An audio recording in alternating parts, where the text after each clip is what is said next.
This is the Nerdy Things Podcast. This podcast contains strong language, adult themes, and poorly developed ideas. We apologize for nothing. Listener discretion is advised.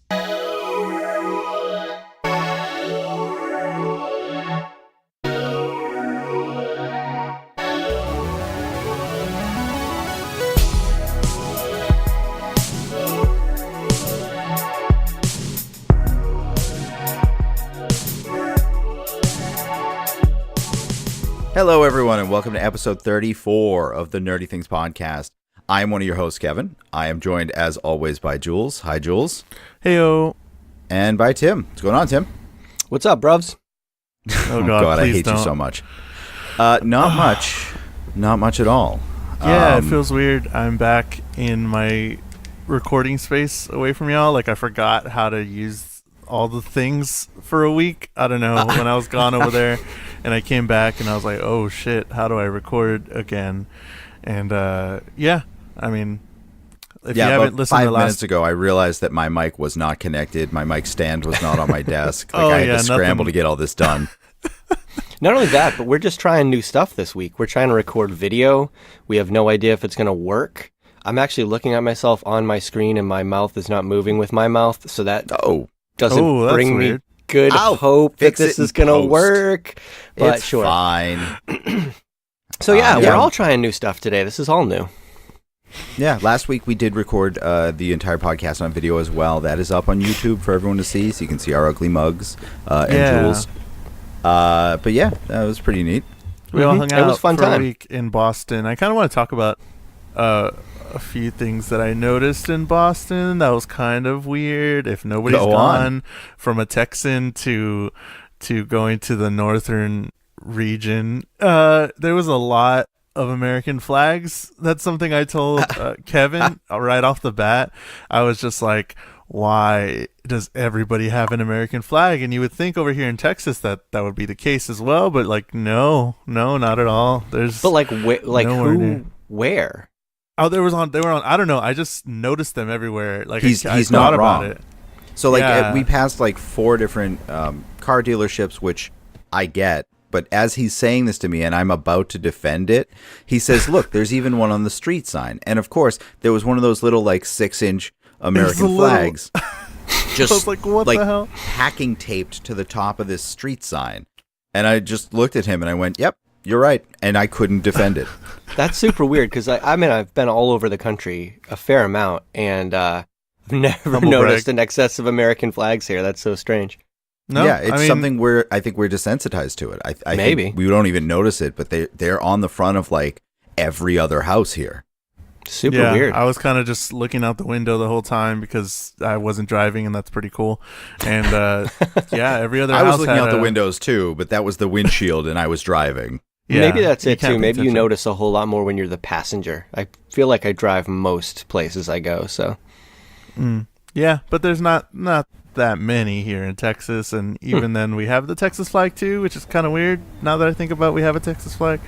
But we don't fly that many flags at all. I don't know. No, every state has a flag. I could not describe to you.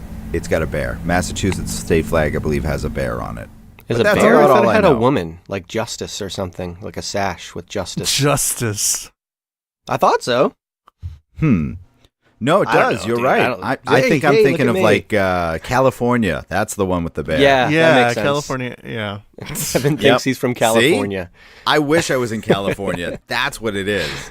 Okay, and the second thing is that it felt super great over there. It was like 50-something degrees.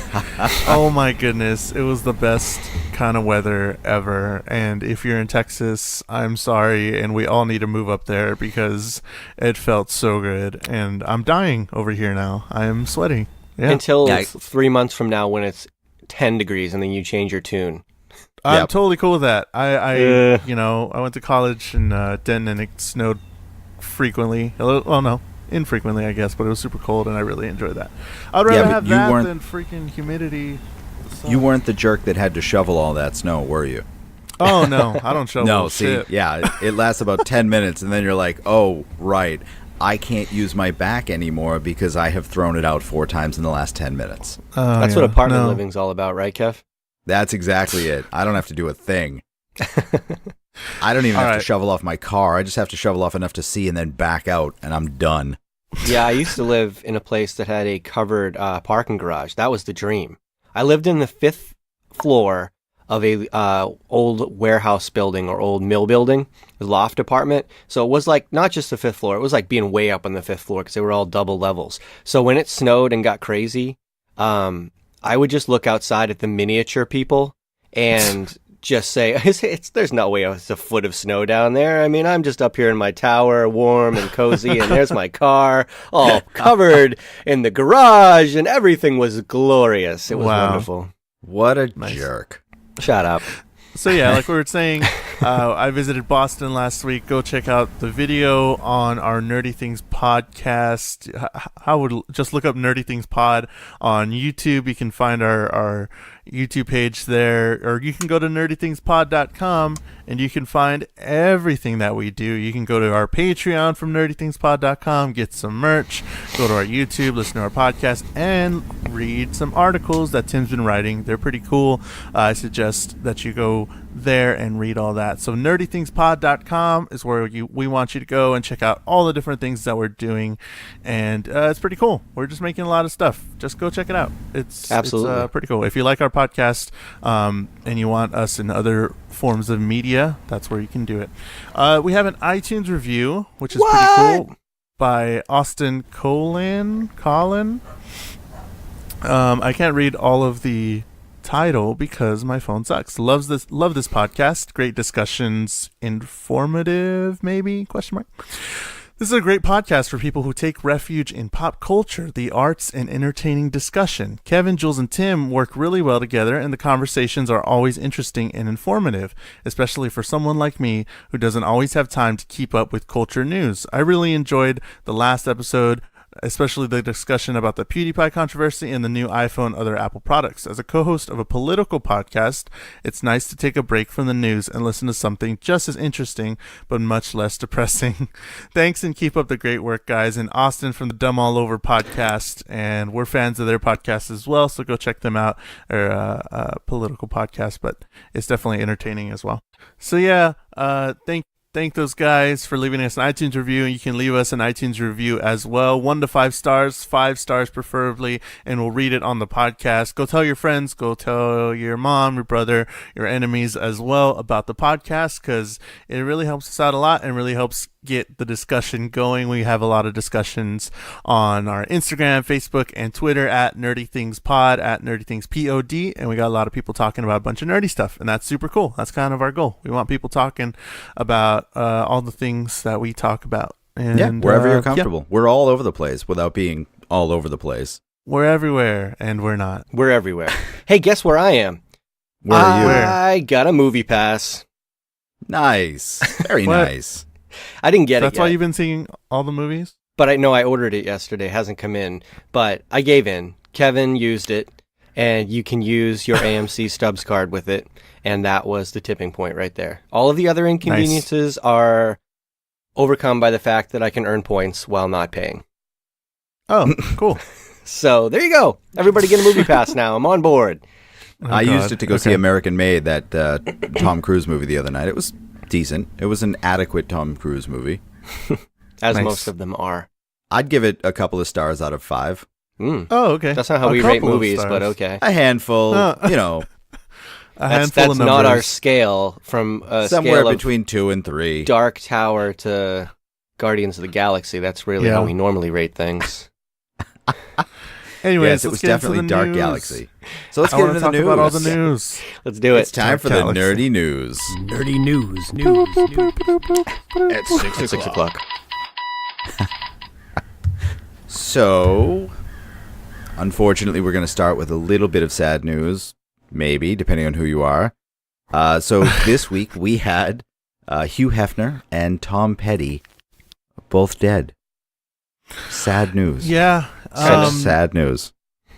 Yeah, definitely. I mean, I really hate the way that people have to pin somebody as a good or a bad person as soon as they die. Like they can, I mean, a lot of people are talking about, you know, Hugh Hefner's misogyny and how he treated women bad, but I mean, he also did some good stuff for, you know, sexuality and putting, you know, different kinds of sexuality out there. So that's kind of good. So yeah, I'm kind of okay with that. But overall, I think he was kind of not the greatest person. But I really hate how people always have to have the good guy scenario or the bad guy scenario that they play out. And it's like, they're dead. Just kind of chill out on that. They're people. They're good. They're bad. They're ugly. It's amazing. Yeah. No, you're not wrong. Everybody gets slotted into one of those categories. You know, I've seen it in people I know too. You know, as soon as they're dead, either everything that they did bad is washed away and they were saints their whole lives, which is not true. Should not. Should not be that way either. But or it's like, oh, what a relief. And it's like, well, he spent the last 3 months in, you know, some foreign country inoculating young children against whooping cough. And nope, he's an asshole. You haven't seen him in 30 years since whatever. It's fine. That time he flipped me off in gym class. Yeah, exactly.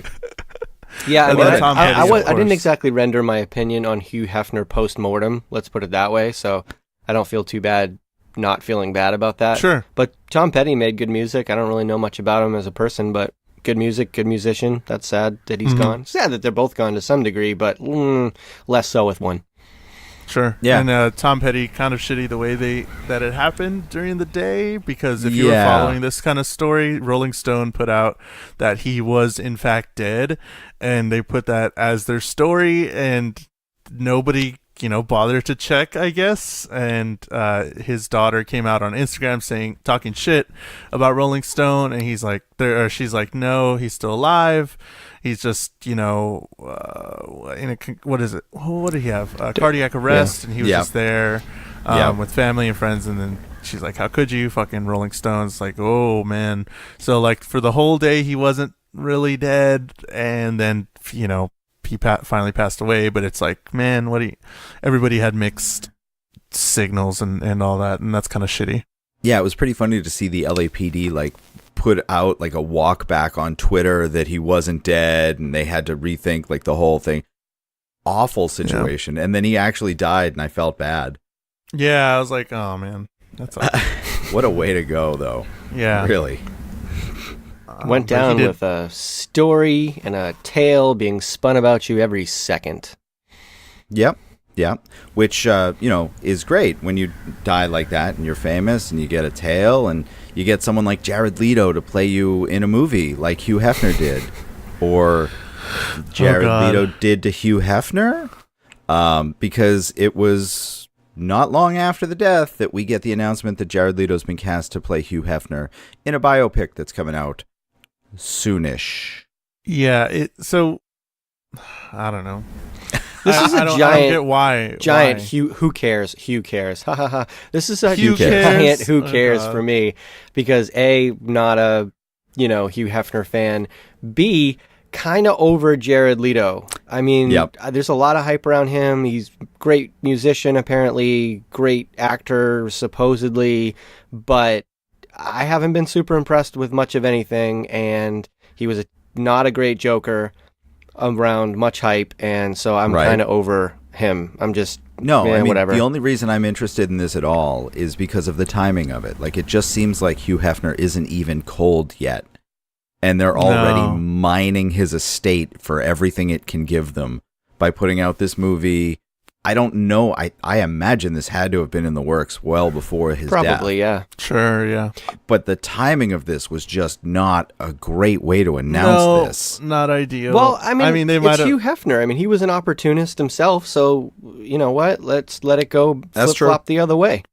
I guess that's true. And then we also have Bradley Cooper that's going to play Vince McMahon in that biopic for some reason, because we need a Vince McMahon biopic. Yeah, why? About how he rose to rose the ranks of being this I don't know, whatever. All right, WWE. let's switch it up. Let's have Bradley Cooper play Hugh Hefner so that Bradley Cooper can get laid. Let's and let's have Jared Leto play Vince McMahon so we can slam him through a table. What do you say? No, I was going to say have Bradley Cooper play Jared Leto and then Vince McMahon play Hugh Hefner. I kind of like that better. Wow. Wow, the trifecta. Oh my God, Jules has solved it. That was do a puzzle. exactly That was a puzzle that needed solving, and Jules made it happen. Yeah, I like there you Bradley Cooper, so I'm kind of on board with most of what he does. I don't care about Vince McMahon really at all, but I mean, I might be more interested because of Bradley Cooper. Maybe that might be a thing. Yeah, talk about douchebags. Okay. I mean, Vince McMahon is kind of a douchebag, and kind of.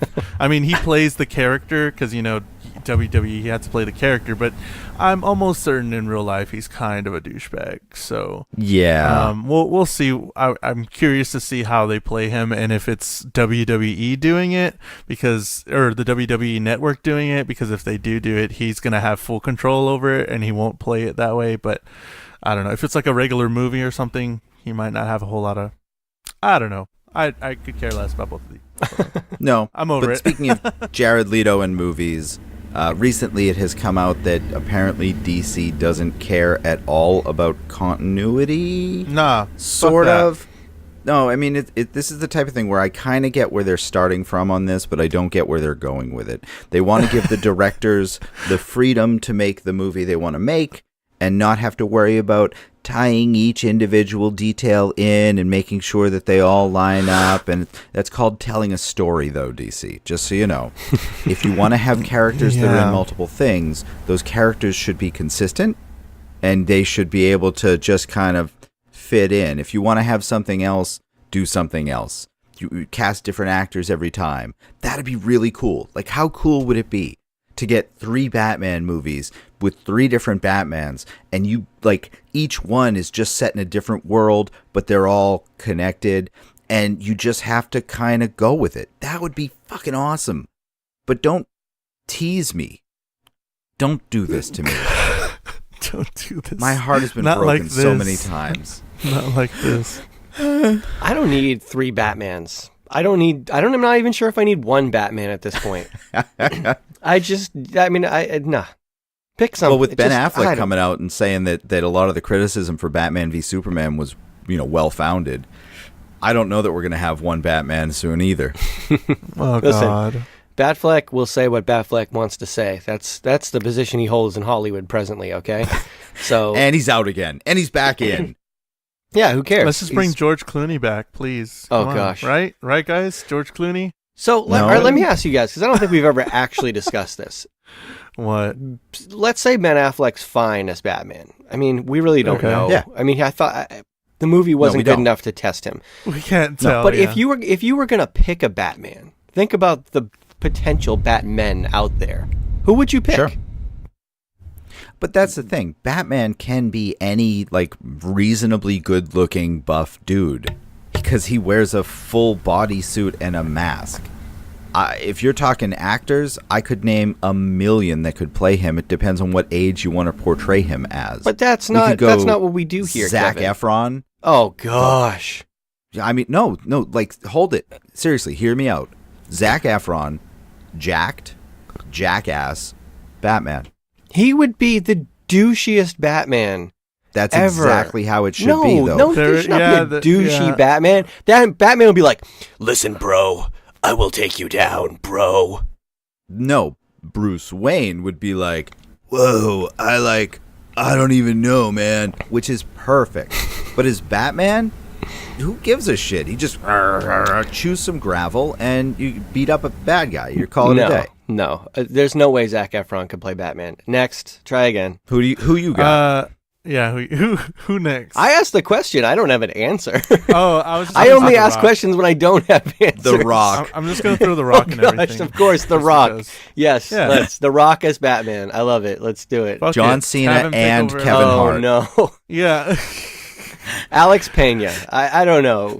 What? Dak Shepard. Will Smith. What? Let's get Will Will Smith. Smith. That'll be his introduction back into movies. It'll be great. No. I'm still I'm in. saying George Clooney. He's already Bring in the him back. DC universe, though. He's right. Isn't that DC the thing that he Oh, did? like that has stopped them before.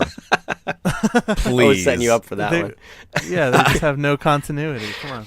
Yeah. Well, you know what? Will Smith will have plenty of time to do that because he's not coming back for the Men in Black spinoff that's happening. Why not? I know. Because it's a spinoff. Reasons. Yeah. Well, not only that, but if they don't want a sequel, he doesn't want to do a sequel. So good. I'm happy with that. I love that universe. I still think we should have got the 21 Jump Street Men in Black crossover because I think that would have been spectacular. I was super excited for that, actually. Really. I think that could have worked very, very well. I still think we need a 21 Jump Street something else crossover. I'm now rooting for Ghostbusters. That would be good. I would neat. Do that. And with the female version. I could even see that working with the female cast. Sure. We've just figured out how to solve that. Really, honestly. But I just picture, these executives just coming up to Will Smith with his old IPs and being like, hey, we want to keep this going. We want to do this. How about another Independence Day? He's like, nah, dog. And then they come up to him, Men in Black spinoff. We want to keep this going. Do you think you could have a cameo? Nah, I'm good. What is he? Yeah. I totally feel that Will Smith has a good head on his shoulders to where he's like, this isn't going to work. And how about Bad Boys 3? Be part of it. Yeah, maybe. And Martin Lawrence is like, that's a yes. I heard that. So you're telling me there's a chance. Didn't we decide that Martin Lawrence was the one that was pushing this off? He's like, Will Smith, do I really want to work with that guy again? Really? I look so short next to him. I'm the ugly one. I'm rich and swimming in my pool with my family. I don't need this, dog. I don't need this. Yeah. Well, you got Coming to America 2 coming, so Eddie Murphy's trying to break back in. We know he's working on the Beverly Hills Cop sequel, or was it 48 Hours? Yeah, Beverly Hills Cop sequel with Axel Foley. Ackwell! So that's another one that's trying to break back into movies. Yeah, I don't know. I guess Will Smith is trying to break out. Break out! Boom, boom, boom. Nope. All right. Well. No. So yeah, I don't know. There's a lot of stuff that I just really don't care for, and I'm like, maybe there's a niche audience for it, but it's no, I'm all set. Coming to America 2 apparently has the director of that movie Warm Bodies. Did either of you see that movie? I liked Warm Bodies. Did you? Was it over the top good? No, it wasn't. No, it wasn't over the top good. No. It was an interesting movie, and I think I remember because my wife read the book. Or I think it was better than the book, but it was still a weird movie. It's a zombie movie where love cures them from being zombies. So I'm not 100% sure what we're going to get out of a sequel from that director for Coming to America. Well, I mean, he didn't zombies? Make the movie. The story wasn't his, so I don't think the story isn't him. Okay. Well, let's see what else he's done. Because I think he has other things on his. Oh, yeah. Did you see 50-50? 50-50. I don't think I did. 50-50 was with Seth Rogen and Joseph Gordon-Levitt. Okay. Joseph Gordon-Levitt gets cancer. No. I avoided that considerably. Yeah, don't get me wrong. The subject matter sucks, but it was a good movie. I remember I was in the theater and I cried. I was by myself. Interesting story. It was the end of the accrual year for our paid time off at work. It used to be October, and if you didn't use your time off, you would lose it. And I realized that I had 6 hours left to use, and so I took a 6-hour break from work. So if you don't use it, you lose it. Exactly. Okay. So I took a 6-hour break from work, and so I went to the Cheesecake Factory, and I saw a movie, and I saw 50-50, and I was there by myself, and I just cried. It was a really powerful movie. He also did The Night Before, which was Joseph Gordon-Levitt, Seth Rogen. He likes these guys apparently, and that was funny. I really enjoyed that one. So he's got some diversity in his background. Oh, he also twist. Seth Rogen is coming to America. That would be great. I'm fine. Him and Eddie Murphy together, I would actually love to see that. Yeah, there you go. Actually, I'm okay with that. Cool. He also did Snatched though with Amy Schumer and Goldie Hawn. See? So this is what I'm saying. Ups and downs on that one. Mostly ups though. Mostly ups. Warm Bodies was still neutral to plus. So yeah. So okay. What's the news Yeah, what's the news on this? What's on the James Cameron front? What's going on with this Avatar guy? sequels are officially starting, and they cast Kate Winslet as one of the roles in the sequels. Is she going to be a bad guy? Is she going to be like the new Giovanni Ribisi corporate bad guy? I'm cool with it. Because I could see her playing I don't that. know. I really don't. Like, this is the thing is, I have no idea where this story is going to go, because they really... They wrapped it up pretty well, and then not at all in the first movie, and so I just don't know.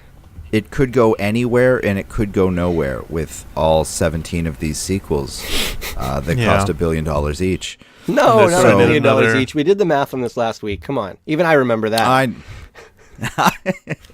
Yeah, no, but I'm trying to, but I don't care. I think it's cool that Kate Winslet's, getting back together with James Cameron for another, Titanic disaster. But that's about all we get going for it at this point. But there are some things, that I think should just come back! Stay dead. Jack! Like Jack, when she broke his thumb off and pushed him off that board that could definitely have supported both of them. Don't know, Jack. I'm too comfortable here, Jack. Don't sit with me. Oh, wait, you're dying? You're all wet. Oh no, Jack, come back. Oh. But yeah, what a shame. Just like the, warm bodies, I think this should stay dead. We're getting, if it doesn't, I hope it comes back as a ghost and the Ghostbusters can fight it, because we're getting an animated Ghostbusters movie from the perspective of the ghosts, or at least one ghost. An art house animated Ghostbuster movie? That's weird. I'm all for alternate perspectives, and that's cool. I don't know. I just think of Casper. That old Casper movie when I think of like ghosts and whatever. And I don't know.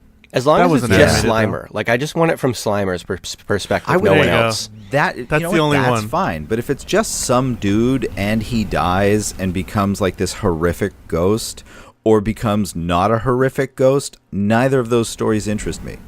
You're right. This is the one time, because I hate when movies feel the need to explain, or alternate media, comic books, feel the need to explain every detail in a movie or something like that, because I read a headline, I didn't read the article, that apparently the no disintegrations line from Star Wars, from Vader to Boba Fett, was explained in a comic book or something recently. Oh, God. I know. I don't need every detail.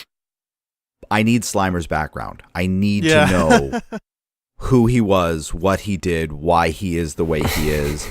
I need this more than anything I've ever needed in my life. I need make this more happen. Slimer. I do. I need this. You have got a fever, and the only prescription is more Slimer. Oh, God. Why are you going with all these references today? I don't know, man. Jeez. I'm in random mode. Tired or awake? I can't tell which. I'm a little bit of both. Okay. Oh, it's like we God. pressed a button and then you just come up with a different fucking thing. We have a soundboard. We have a Tim soundboard. Plot twist: Tim isn't actually here right now. We just have a Tim soundboard with all his different impressions. It is movies. Tim and stuff. Robot coming Tim at you from Nerdy Boys Studios in blank Massachusetts. Do not stalk me. I have had no bourbon or scotch. Good night. Oh, God. Yeah. And not to conflate them, but speaking of alternate perspectives, apparently we're getting a couple of reboots that are just being made female-led reboots, like the Nice Guys TV show that's coming, except it's all girls. Mm. And I'm totally fine with the concept. Like, I think that's great. I loved Nice Guys. I think we do need, more and better representations of everyone. But it doesn't have to be Nice Guys. You can just make it a show. Like we've already shown with Limitless and with Frequency and with some of these other, what is it? What's the Jackie Chan one?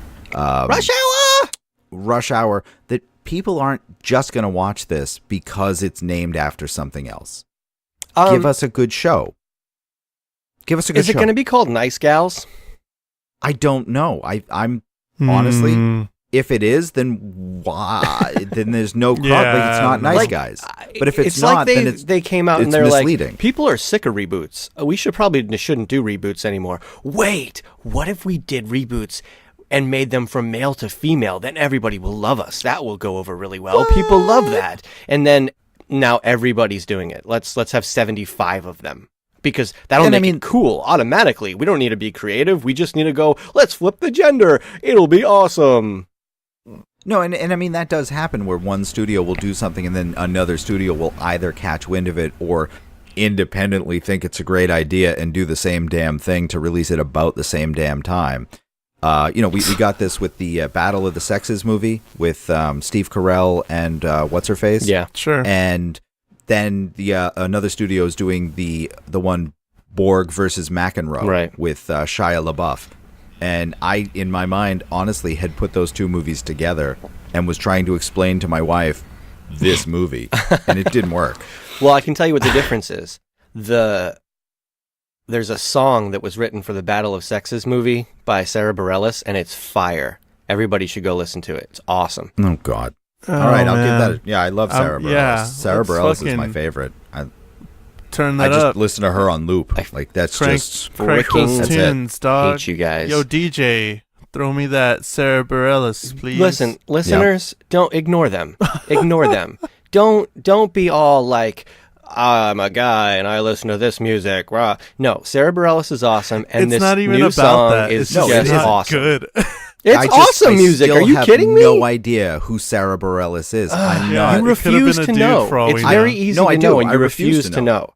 I'm sure if you played me really anything, I'd be like, oh, really? That's her? I have no idea who it is. Is she the one that goes... Or is that the other one? I hate all of you. Go to sleep. Go to sleep. So, I think the next thing is kind of cool. They're actually talking... Jason Blum, who known for horror movies, I believe he was Get Out and a couple of others. Yeah. Really wants to make Pretty Woman into a horror movie. It is a horror movie. It's a horrible movie, but he wants to make it a horror movie. I can get behind that. I'm in. Okay, who's the bad guy? Which one's the bad guy? I don't care. Is Julia Roberts just going around serially giving people STDs? Is that... No, let's just bring back Richard Gere, like right now, Richard Gere, and we don't even have to put him in makeup. He's the villain now. He's just going around murdering people. They're mainly talking about it because of that new movie Happy Death Day that's coming out, and they're kind of blending it. It's kind of a blend of Groundhog's Day and this horror kind of thing, and it's like, oh, this could work. And from everything that I've been seeing about it, it definitely has a lot going for it, and I'm kind of interested to see if it will work. But it's going to be interesting how to get this concept, this Pretty Woman concept, into a horror genre. I mean, I don't really have a whole lot of ideas, but it seems interesting. Yeah, I mean, honestly, someone creative like that, and I got to give him credit, really could do something awesome with a property like that. If you want to reboot something, this, I think, is definitely the way to do that. Change the genre. Yeah, well, not even just change genre, but you've got an idea. You've got something you want to do with it that's specific. Guys, you know what would be even better? What's that? If the male part was the hooker part and the woman part was the rich part. Wouldn't that be creative? I've seen this. Gender swap man. it. Yeah. Yeah. No. Oh, no. Okay. Like, Sorry. I mean, maybe, but no, don't just do that. What do you work for a studio? What's wrong with you? Was she actually a hooker, or was she just like an escort? Like, They never really was said, he I don't paying think. for sexual encounter or companionship? Either way, he was paying for sexual encounters. Sure, okay, But, yeah. I'm just curious. I wasn't sure because I don't know if I've ever actually seen Pretty Woman all the way through, but I've always wondered. It's like this darling movie that made Julia Roberts like the sweetheart of America. Was she a hooker, or just like somebody you take to parties to look good? I don't know. I'm pretty sure she was a hooker. Interesting. Down and dirty hooker, because he dressed her up real well. Yeah. Real fancy life. So It's true. Yeah. But yeah, you know what? It was definitely a sexual encounter, not a close encounter. like the Alien kind. Of the third kind? Apparently we're getting a Flight of the Navigator reboot? Yes! I am so excited for this. I am so excited Really? for Flight of the Navigator reboot. Okay. Yeah. Why? Because, did you not watch Flight of the Why? Navigator? I loved that movie when I was a kid. I love that movie. Oh, that movie was so freaking weird, and it scared me. It was bizarre. It was terrifying. It was wonderful. And yeah, flip that with new technology today, and I think that could be awesome. There's a lot of movies from the 80s that I actually, like kids' movies, that I genuinely think could warrant reboots just because of the advancements in technology. If you don't just rely on technology to make it good, if you actually try and make a good movie that's just enhanced by better technology, but like the Neverending Story, we should have a Neverending Story reboot or redo, I should say. We totally should. The Flight of the Navigator, I'm all on board for this one. Totally. I kind of think the whole terminology and culture needs to change if we're going to be rebooting so many movies. Mm-hmm. I feel like we need to be able to differentiate between movies that are a straight reboot and don't connect to the original, and movies that are a soft sequel type. Maybe it's the same universe. Oh yeah. Like I don't have the terminal. Like we don't have the verbs and the words for this, and I think we should, because it would upset me less if we could categorize. Well, I'll give you them. the word that I'm looking for in both of those that I just referenced. I call it reboot, but remake. I want a new version of the same story. I just want it done again. I kind of just want the Flight of the Navigator to be like a soft sequel. Like I want it to be, it's a new kid, it's a new adventure, it's similar themes, it's a similar ship, and that's about it. Like I don't need the same story. I would be fine with that if it was a good story. Like I don't care. I wouldn't mind seeing the same story updated for today's culture and technology. I wouldn't mind that at all. I think I would really enjoy it if somebody did a good job. But I think a lot of these reboots need to be done by someone who has an idea from inception, what they want out of it. And it's not just, well, I was looking through the archives and I realized we have the rights to this movie, so I'm going to remake it. I'd rather have someone say, you know what, I've always loved this movie. I've always imagined what would happen if it was two kids and they went off on separate adventures that intertwine, whatever. Give me something that you are passionate about and your passion shows in the movie.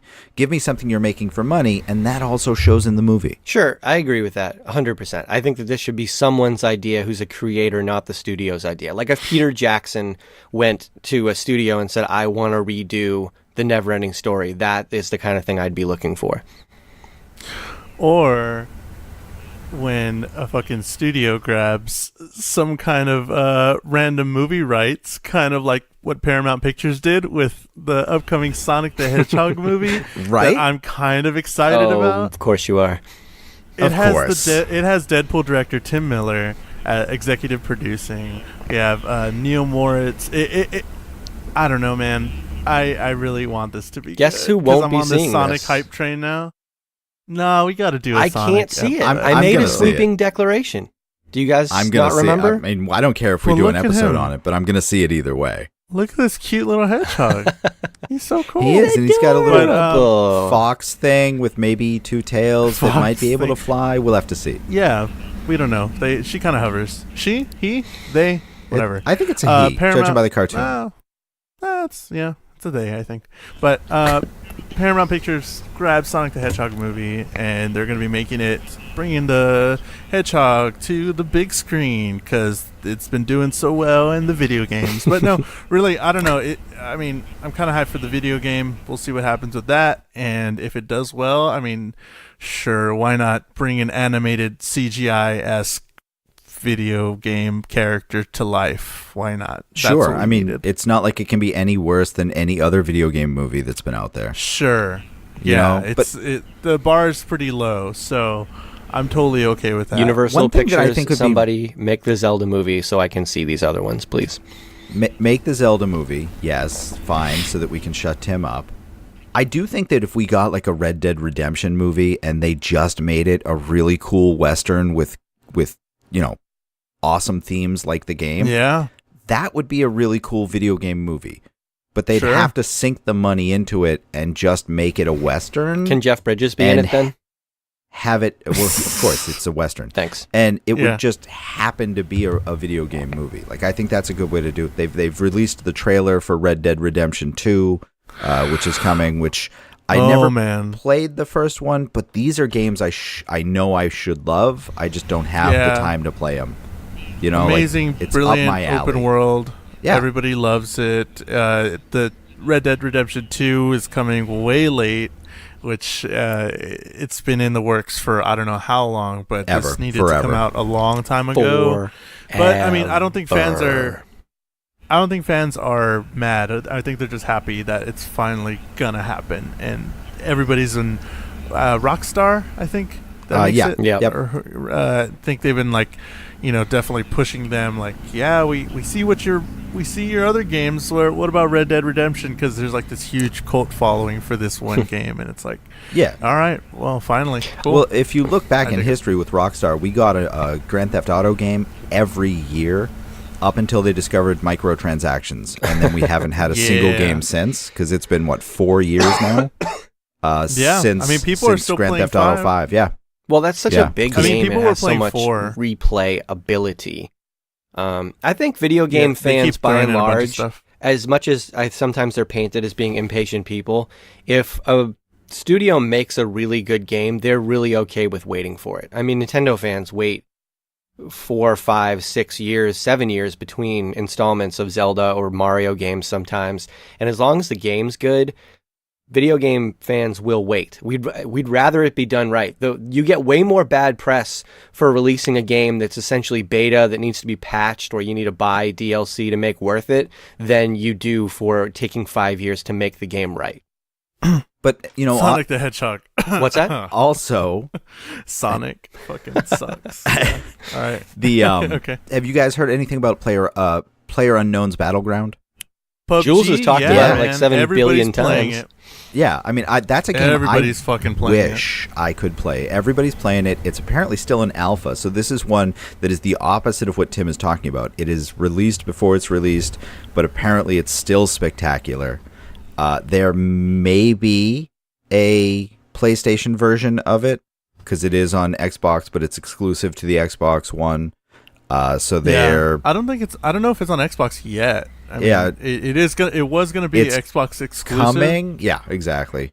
But they're saying that PS4 is gonna get it. They might cross-platform. There's a lot of talk about this, but everybody. And again, isn't Sony concerned about the safety of their players, though? Please. What do you? They're mean? concerned about their pockets. That was their whole thing with the cross-platform play. Remember, they were worried about the safety of their players, and blah blah blah. Anyways, go ahead. Sorry. Yeah, it's bullshit. Bullshit. You said it was a good game. I don't know if it's a good game. It's just an addicting game, and just a ton of people are playing it and spending their money on it because, of course, there's microtransactions. There's a ton of stuff, but it is still super buggy. It's an alpha. It's gonna be an alpha probably for a long time, and maybe we'll get a beta.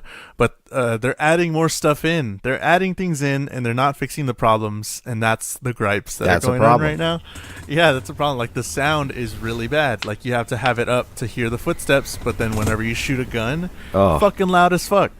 But anyways, that's what everybody's talking about. PUBG, everybody's playing it. If you bring it up to a gamer, I'm sure they'll go off on it, and definitely one that people are going to be playing for a long time in the future. I don't see anybody going. I think it's the next Minecraft.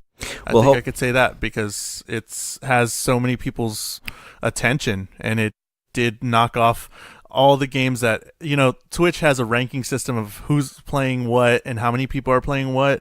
PUBG is number one. It's going to be number one for a while.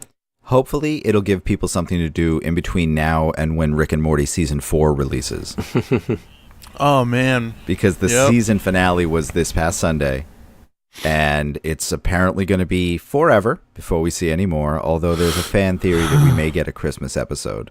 Because the original run that was ordered was longer than this run, and there were a couple of sneaky little references at the end. But we'll see.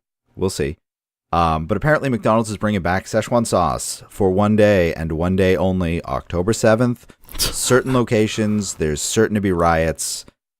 Don't try to get it. You're going to die. Yeah. Yeah, at participating locations. And then there's also like a press release about them, because everybody is making a big deal about Szechuan sauce because of Rick and Morty, right? Yep. Right? Yeah. But they think McDonald's somehow thinks that everybody is just hyped for sauce.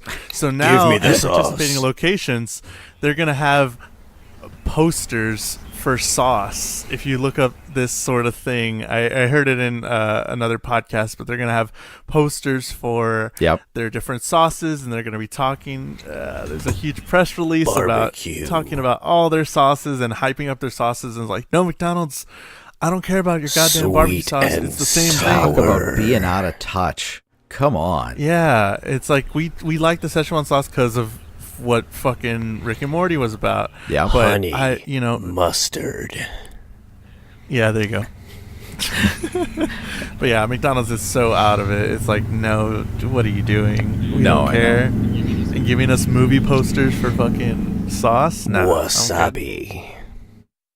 Wasabi? Sriracha. Thanks. Sriracha. Yeah. Yeah. So the last bit of news I had is that apparently in an off-network deal, Futurama is heading to Sci-Fi. I'm cool with that. Sure. I'm definitely cool. Any way we can get to watch Futurama, I'm in. That seems like a natural fit. Futurama. Absolutely. I mean, that's definitely something I'm going to get behind because Futurama's amazing no matter how many times they bring it back. Sci-Fi's been making some moves, huh? We've been talking about them for a couple weeks. Like they're trying to stick it out. Hey, good for them. Sure. I hope they do. I wish they'd do less of their original content and more actual good shows. But hey, whatever. That's neither here nor there. Except for the Magicians. But yeah, here we. Yeah, Tim's on the Magicians. Whatever. No, I haven't anything watched else? It. No. I haven't watched Magicians yet. But yeah, there was some local news that was pretty funny for San Antonio, and just something I wanted to add there. Apparently, he hasn't released the name, but this is all signs point to Mario Lopez from Saved by the Bell, and you know him from like hosting a bunch of stuff.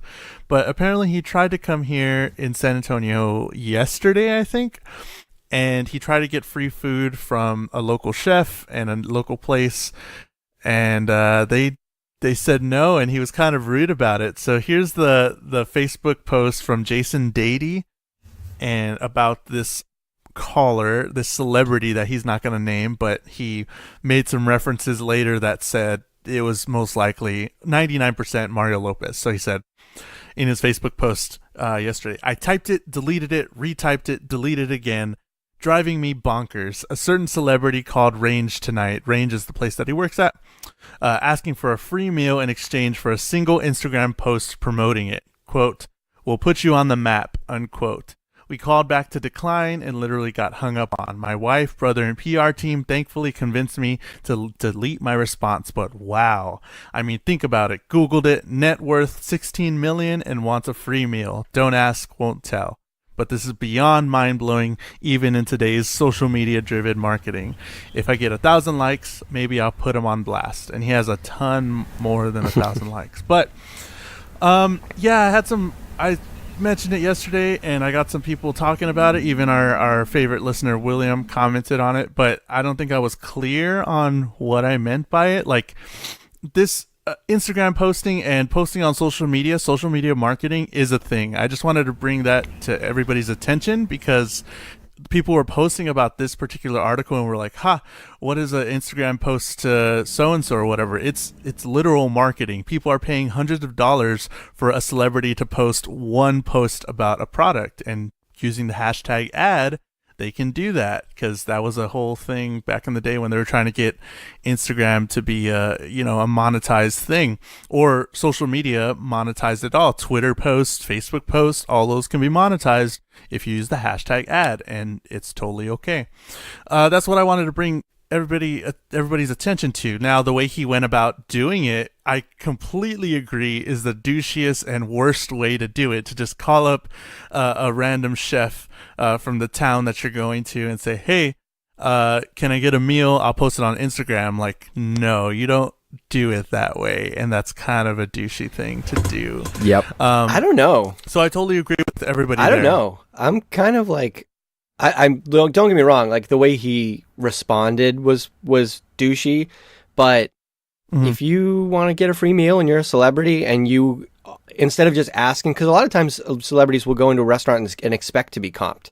Like that's just an expectation that they have. He was giving the guy an advertising opportunity that was on a deal. I mean, I don't know how expensive the restaurant is, but let's say the meal was $250. Let's say it was super high end. His Instagram posts are worth way more than that. So I think this is a big gaffe on this guy's part. I mean, he should have taken him up on it. He should have been, yeah, dude, absolutely. Post on Instagram. You will get whatever you want. Big time opportunity that he missed, I think. But the way that he did it, though, I don't know. Maybe. I don't know. Either way, he got a lot more publicity doing it this way. Then maybe he could have done it with an actual post. But I still don't think the way he did it was kind of it was super celebrity of him to do it that way. Right. But yeah, definitely, like his Instagram posts are worth way more than any meal. And like we're talking about, sponsors and things like that, even for me or for us or anything like that, our prices and stuff like that are even more than a meal, like a regular meal. Even if this meal was $10, like his Instagram post is worth way more than $10. So he could have just, yeah, sure, I'll give you a steak or something like that. And he could have done it that way, but he didn't. And he was making he made a huge thing on local news and all that stuff. So yeah, he got lucky because Mario Lopez ended up being a bigger douche than he even thought. So that allowed him to get the publicity anyways. You know what I mean? If Mario Lopez had just been, that's all right, man. Yeah, still get me, number 4 or whatever they serve. I don't know. And they would have done nothing. But he was lucky that Mario Lopez turned out to be an even bigger douche.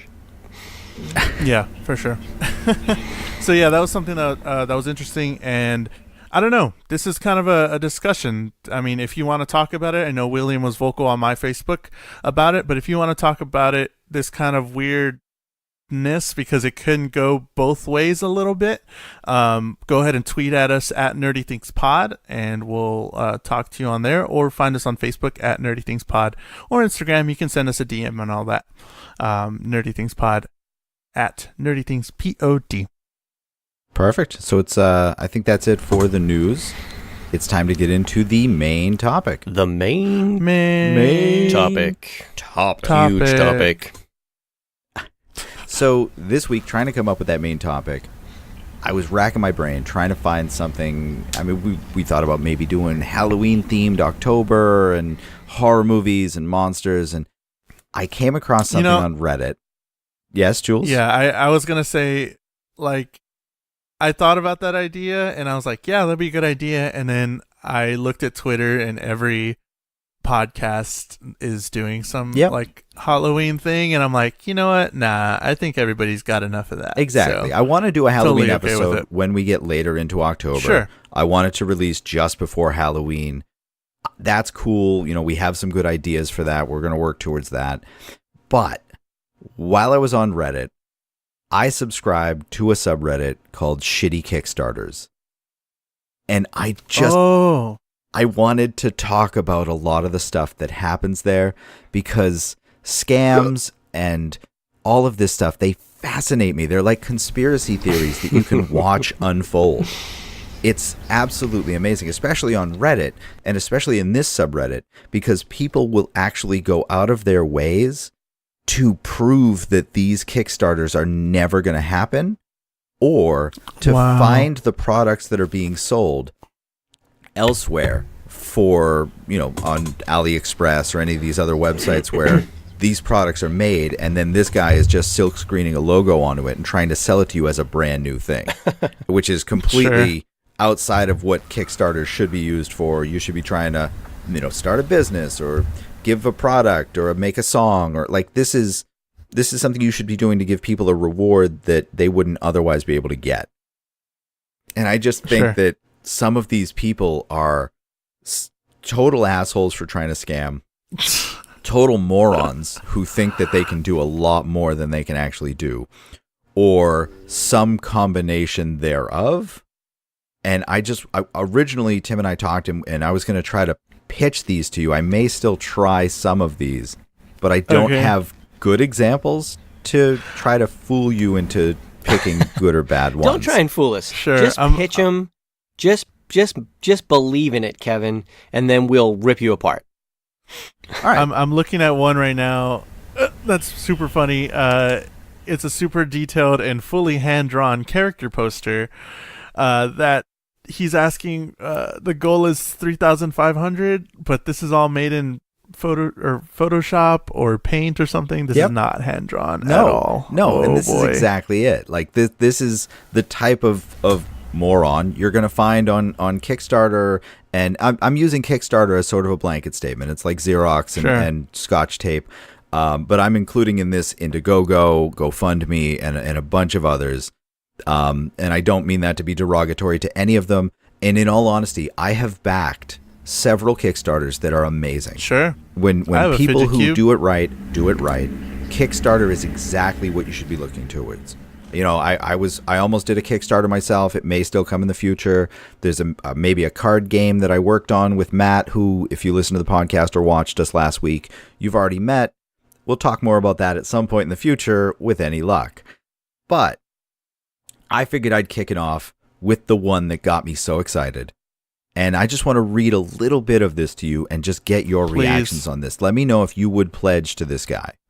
All right? Ooh, okay. So I'm going to set the scene. All right? Picture this. The title says 3D, 4D, -9D interactive movie theater. Phase 1 in brackets.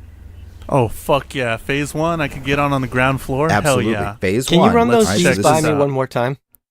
Sure. 3D, Run that D back, please. 3D, 4D, -9D. I see. All We're right. going in the right Now, direction. that's the I'm title. with you. Okay. That's in the title. So down in the description, it under phase 1, his goal is to secure historians and engineers, secure lawyers, and then list all of 3D, 4D, and 9D media equipment, screens, projectors, and their brands and prices and where to buy it. So what you are paying for is his ability to list what he would need to complete this, because, as it says in the risks and challenges, the risks are he is not sure he's going to be able to secure all the funding he needs to run a theater. This is a round of funding is for phase 1. The building a movie theater is a tremendously large project. He is realistic of the project not being able to be completed without proper funding, and the entire project will need about $7 million. That sounds about right. Yeah. Yeah. So, that's cool. But he's talking about how, when you enter a real-life interactive movie theater, you are ready to have some fun and experience the past that will get you feeling triumphal, which is not a word, scared, emotional, empathetic, because you will be in the middle of a war zone or natural disaster via our image-generated interactive time machine. All film and images projected on the screen is based on facts, not proper English. I will hire a team of historians to help build the story. Engineers and animation specialists to put together the stories. Animation specialist. I Just love one. that He's title. get multiple engineers, one animation specialist to put together the stories. Real Life Interactives, which I think is the overarching company name that we're getting at here, is a place where you can actually take your grandparents or uncle because they have gone through that war.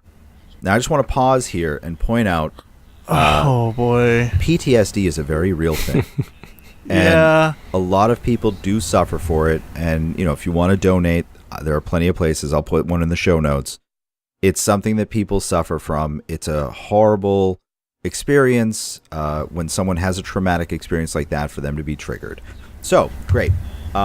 He continues, I would really like to show it as realistic as possible, but it all depends on the local laws of each state. So he's doing more than one of these? You're gonna bring your grandfather or your uncle, whatever, who are triumphal in their war efforts. Yeah, to triumphal. this war zone or natural disaster because they've already lived through this. Sure, bring it back. This is definitely like you're trying to trigger someone with this. Great, that's fine.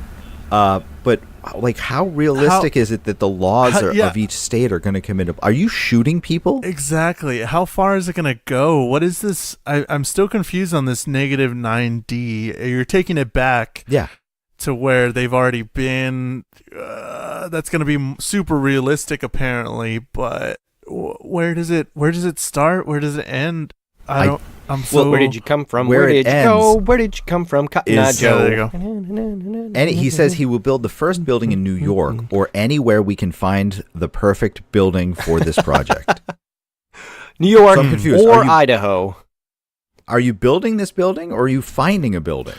He's building it. He's actually building it. And then I think in phase 1, under the things he needs to do, he continues with he needs to complete at least one film on paper, digital media, copyright.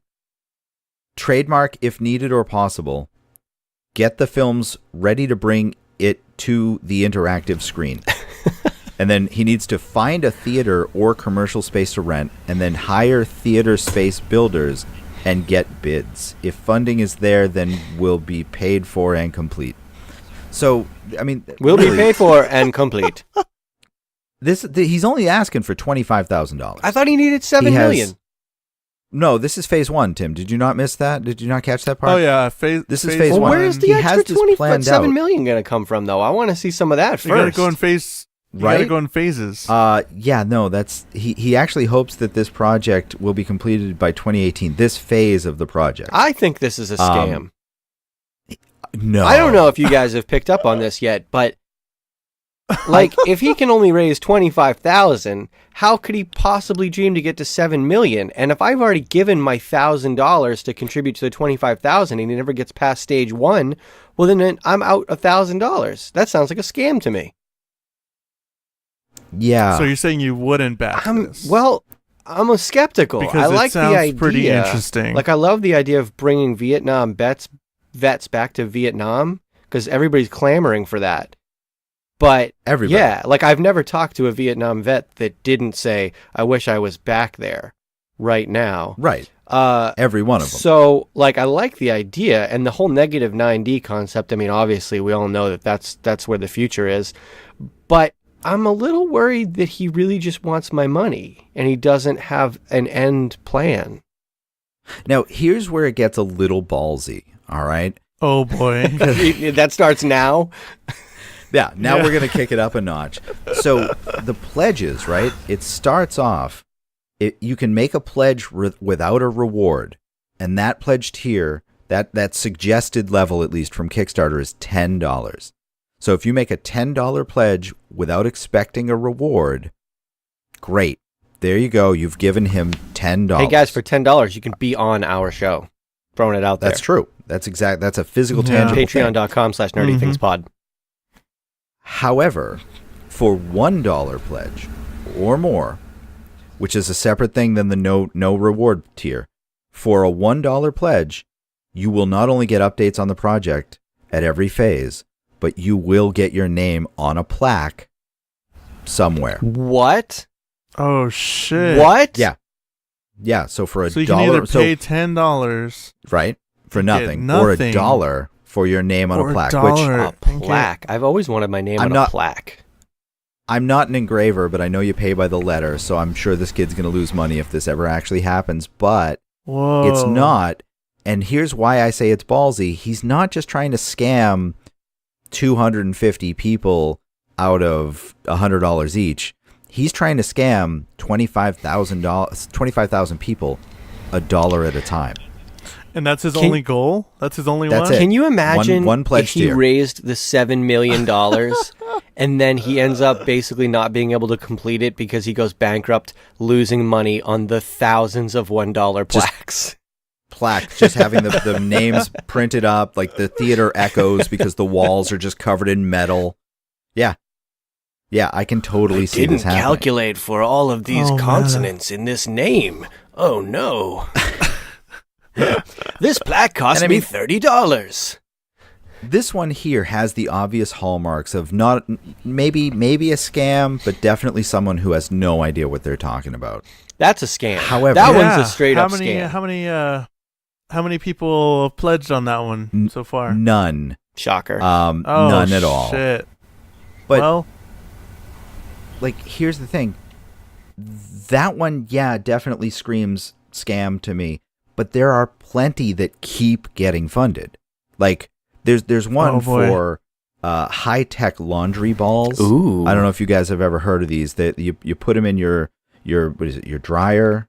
Yeah. Or this is actually for wash. You put it in the one wash that dispenses and it has little the ceramic. detergent? Yeah. Okay. Not even dispenses detergent. It has little ceramic balls to naturally clean your clothes. So you don't have to put any detergent in. It's basically a plastic ball with ceramic beads in it. So it beats up your clothes. The beads absorb all the crap from your clothes. And it becomes a thing. Are they right? made of a proprietary ceramic from the Andes Mountains? Well, yeah. I mean, that's exactly. Supposedly, they react with water to produce far infrared rays that effectively reduce negative ions in the water of your laundry machine, which raises pH levels to 8.5 or greater. This process shrinks the water molecule clusters to a size that allows dirt and soils to be soaked free naturally. Isn't that kind of like what a microwave does? A whole lot of stuff. Sort of. But I mean, this is a lot of science I words. just put my jeans in the being microwave, aimed. man.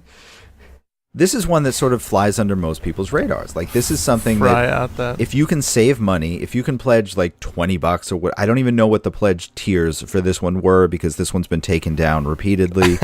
But this is, shit. Here's the thing. This is one that keeps getting funded.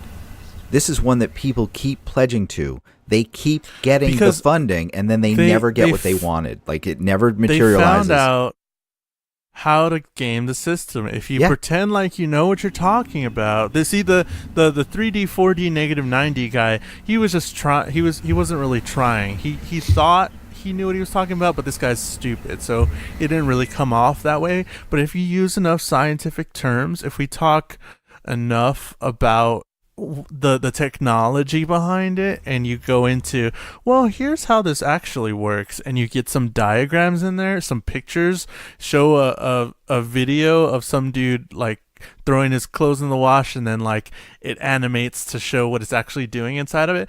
Dude, I would totally back that. Sure.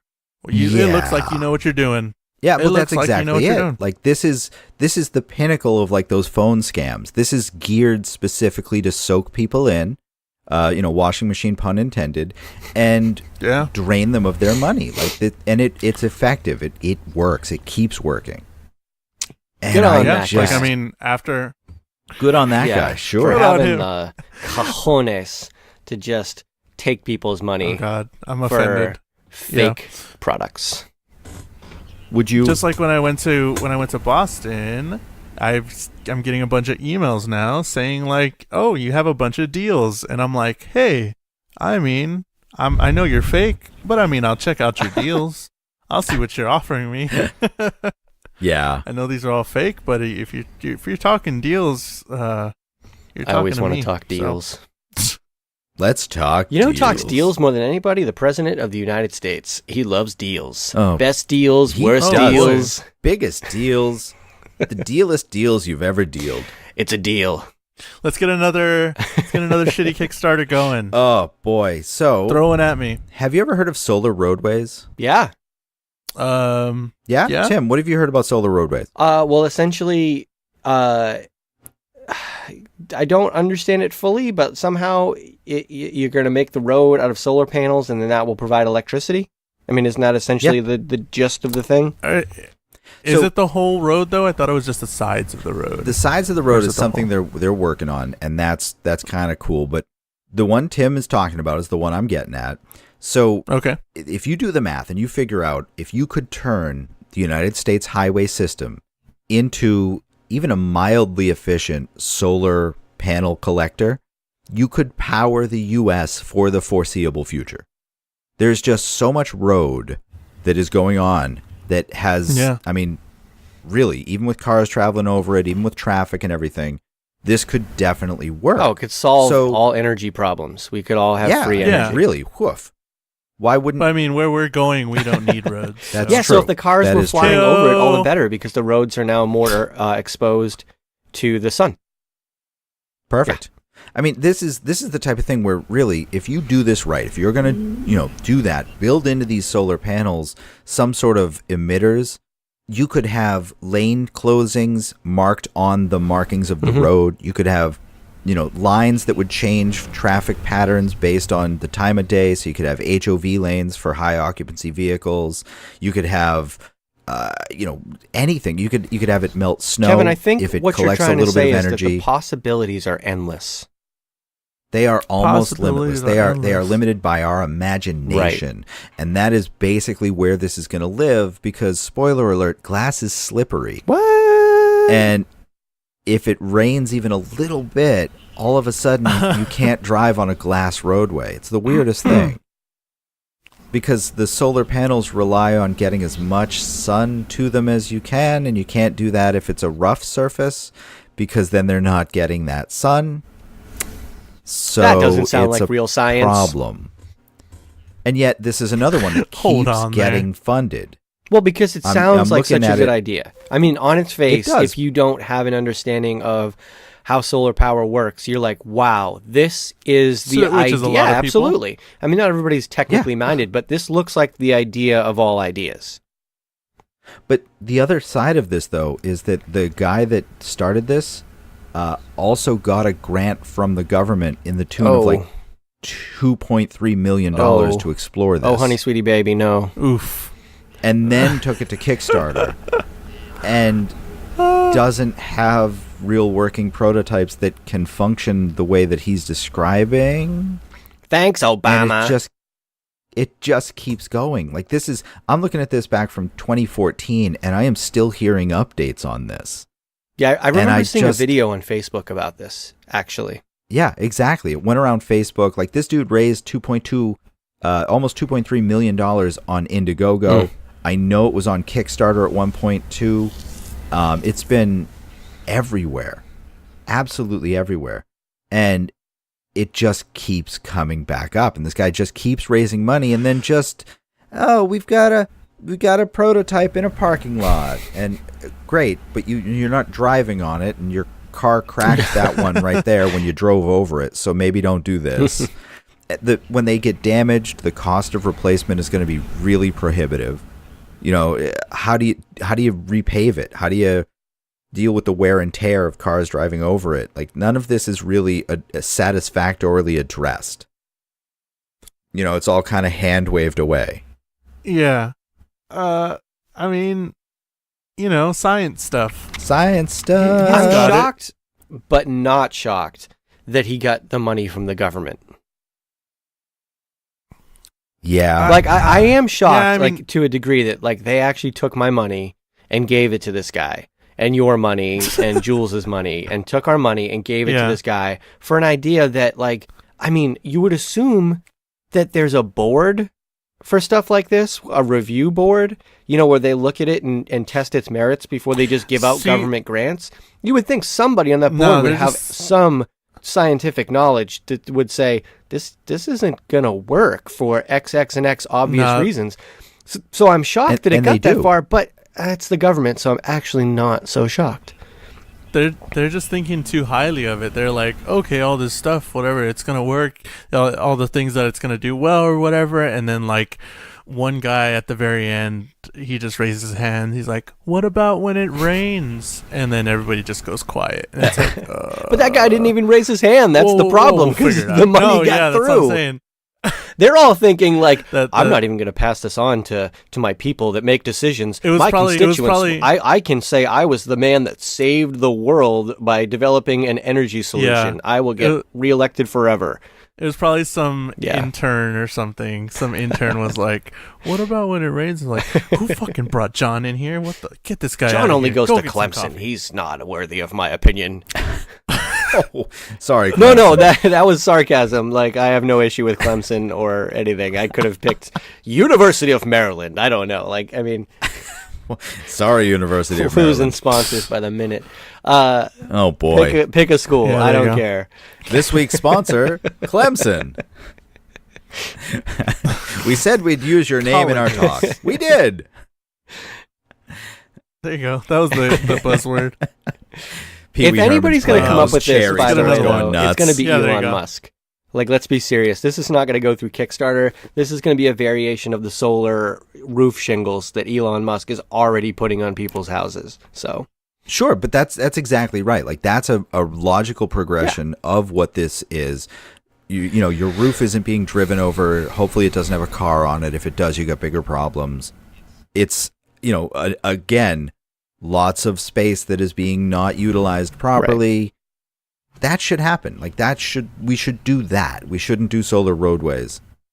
but the roof panels have to be durable to some degree because they need to take hail and heavy weights of snow and stuff. So I'm not saying that this is possible. I'm not saying this is possible, but it would be an evolution of that type of product that would make this feasible at some point. Right. No. Okay, guys. What? I got another one. What do you got? I got one from Indiegogo here.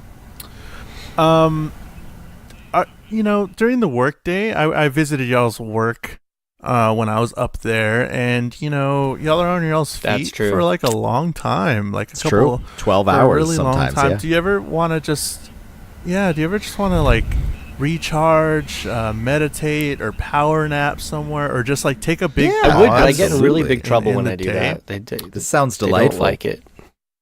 Oh, well, here's an Indiegogo for this thing called the Pause Pod, your private space for relaxation. Wow. Now, this was funded 960% in May, so this is actually a thing now.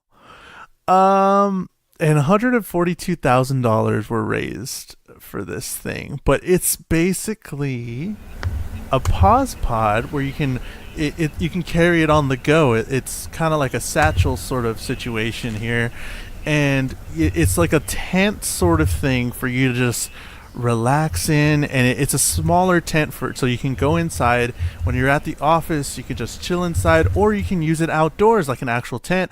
But wait, if you want to lay down, in a regular tent, there's not really a way you can do that. So here in the Pause Pod, there's an actual extension that comes out of the side for your feet to go in, so you can actually lay down. Now, in anyone this listening, you need to cool Google is the that? Pause Pod, and you need to go to their Kickstarter page, because there's a little animated GIF of the Pause Pod getting an erection so that this man can lay down.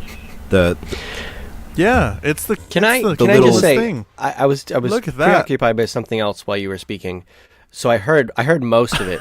Oh, thanks. Are you describing a tent? Yes. Okay, so this guy is inventing a tent. No, Yes. it's a portable one-person tent. It's just called with a boner. It's a tent. It's a. You know what? It's a Got tent. you. It's a tent with a boner. It's just a tent. I've been waiting it's a tent so square. many It's a tent years. pitching a I mean, tent. It's a I'm tent 35 pitching a years old. tent. I probably became aware of the concept of a tent when I was 2. So I've been waiting 33 years for someone to finally invent the tent. I mean, this is just such an exciting revelation in the world for me. It's a small, on-the-go, portable tent that if you needed to lay down... Dude, I've gone camping with a guy who had a tent in the that was office, like anywhere. in a bag. He opened the bag and threw it, and a tent appeared as from nowhere.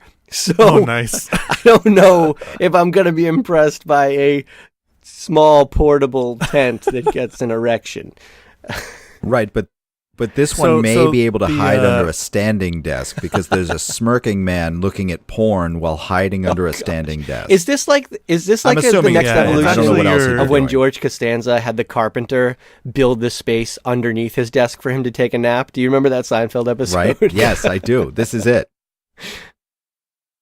It's actually no. porn pod. We're The Hef renaming pod. it now. So you can... Yeah, so the perks over here, you get a digital high five for $1, because you want to see this whole thing come out, but you don't really, have the money to actually purchase one just yet. It's $1, or $99. So you either really have two ways you can go about this. You can either say, hey, I'll take that high five from you. Definitely, I really want to see this go. Or I'm going to purchase this thing. And there's no real thing in between. No like updates. Hey, I want to pay $20 maybe for this one thing. Nope. It's either $1 or $99. Then it only goes up from there. $150, $125. And all that stuff. So the Pause Pod, that's actually. And there's also a couple of add-ons, like the mini pause, which is just it's just a blindfold and some shit to go over your ears. So you can just kind of stand there awkwardly without being able to see the ninja coming to attack you. It's like the sunglasses. Not that you'd see the ninja anyway. I mean, you don't see ninjas. It's like the sunglasses from Big Daddy. I can't see you. You can't see Earmuffs. me. Yep. There you go. Well, this dude looks super relaxed here. Evoke mindfulness. Look at this guy. So happy that he's in his porn pod. Oh, this guy's smiling. Oh man, I need I this would thing give now. $5. I didn't know I needed this. For 5 digital high fives. Yeah. Every time I feel down, I'm just going to go to this Kickstarter so I can just get a digital high five. Man, I'm just really, I'm really feeling down today. I know where I can get a digital high five. That'll make me feel better. Yo. Just keep throwing ones at him. Look at this guy. He's taking a nap in the middle of his living room where there's a guy playing with a baby, there's a girl playing video games, and he is fucking chilling there in the middle in his I was going to say porn pod. In his pause pod.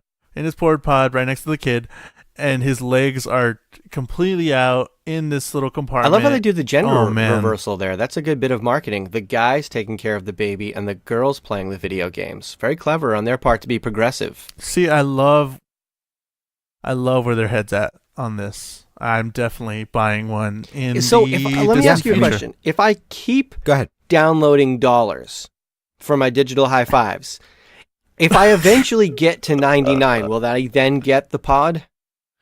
No. Ah, man.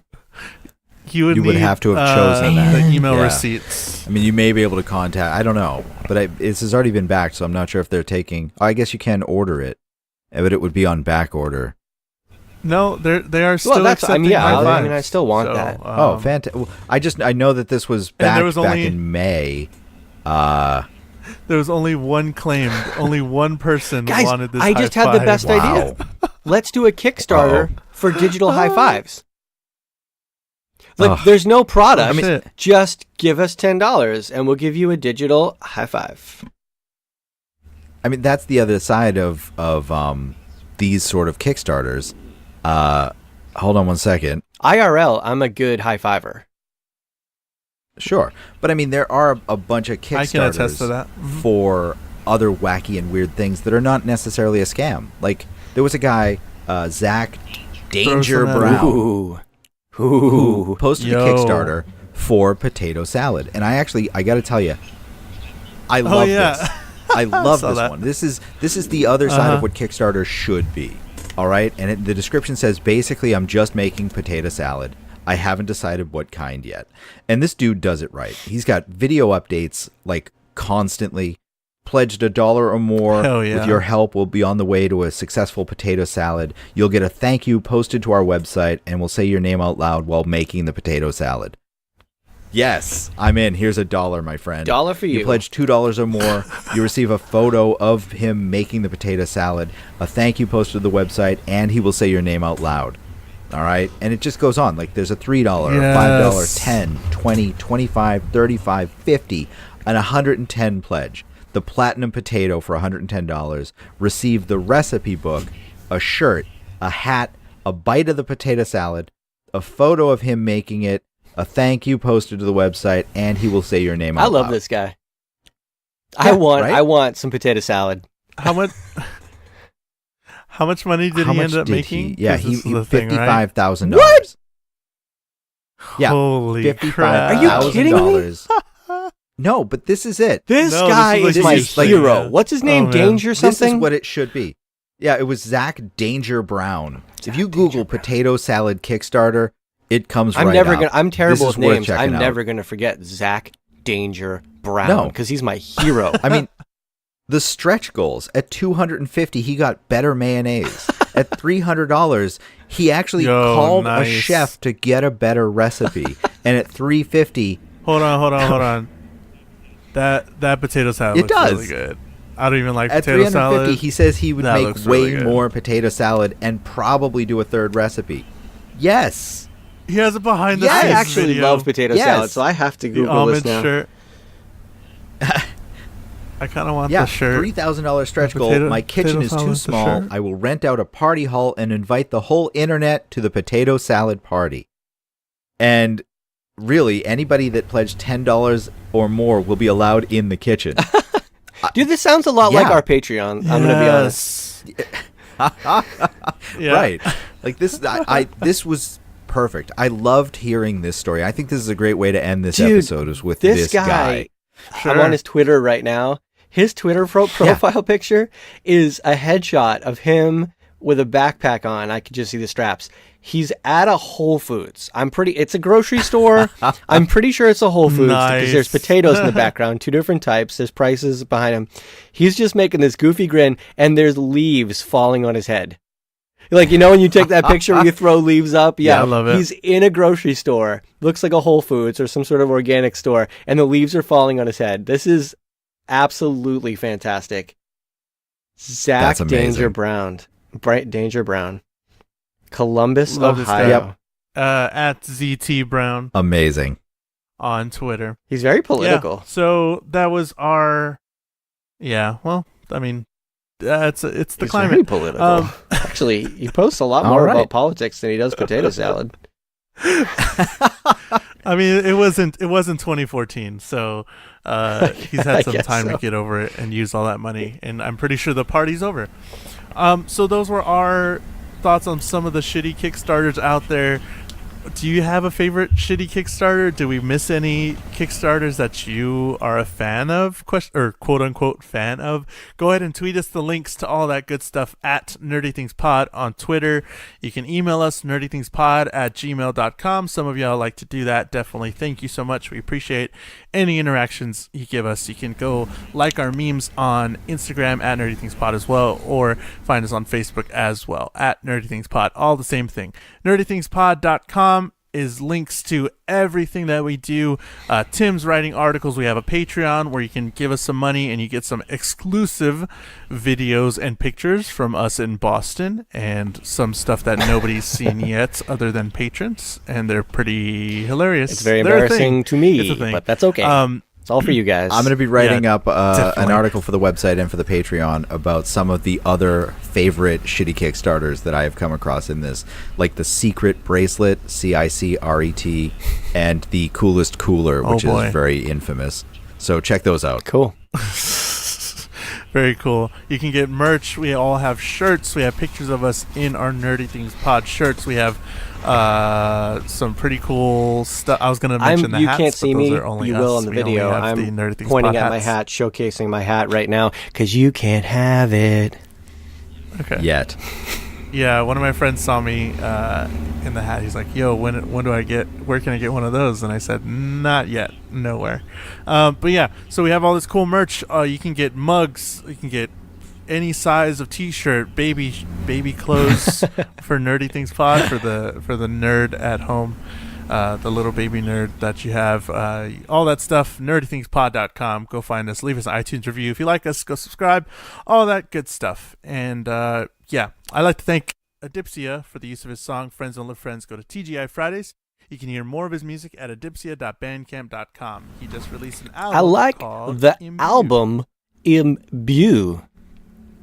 And I'd also like to thank the Bell Curve for the music we use under the main topic.